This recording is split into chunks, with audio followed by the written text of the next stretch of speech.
Сәхнәгә тантаналы шортларда бер-бер артлы сәләтле балалар күтәрелә. Улар фән олимпиадалары, иҗади, фәнни гамәли конференцияләр, интеллектуаль форум җиңүчеләре, республикада гына түгел, Россия күләмендә уздырылучы бәйгеләрдә катнашып, район данын күтәрүчеләр. Вот сегодня сидят они сливки, наши составы учащиеся, самые достойные сегодня сюда пришли. Пожелать, чтобы вы нашли достойный путь в вашей жизни, чтобы определились с тем профессиям, куда вы стремитесь, и служили своей профессией. Даниил Борзовның мактау кагазлары копилкасына яңалары өстәлде. Күптән түгел егет Архангельск шәһәрендә уздырылган тарих фәне буенча бөтен Россия олимпиадасында катнаша. Эта грамота для меня очень много значит. Бу мактау кагазы минем өчен бик әһәмиятле. Ул олимпиадага Россиянең иң яхшы уку алдынгылары җыелган иде. Миңа алар белән көч сынашырга туры килде.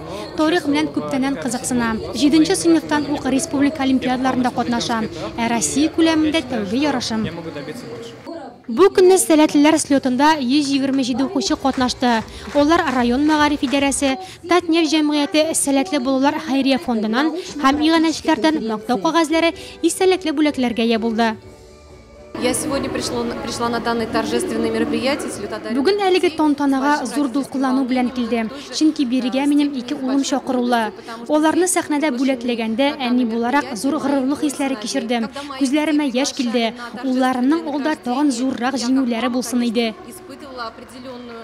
Чарада укучылар югары нәтиҗәләргә ия булган һәм үзләре дә төрле конкурсларда катнашып, мактаулы урыннар алган 51 укытучының исеме аталды. Я работаю в школе первый год. Мин мәктәптә беренче ел эшлим. Шулай булса да, ел укытучысы бәйгесендә катнашып, үз көчемне сынап карарга булдым. Һәм педагогик дебют номинациясендә җиңү яулап, Волга буенча круизга ия булдым. Бу җиңү минем өчен бик мөһим. Ул мине яңадан-яңа үрләргә этәрә.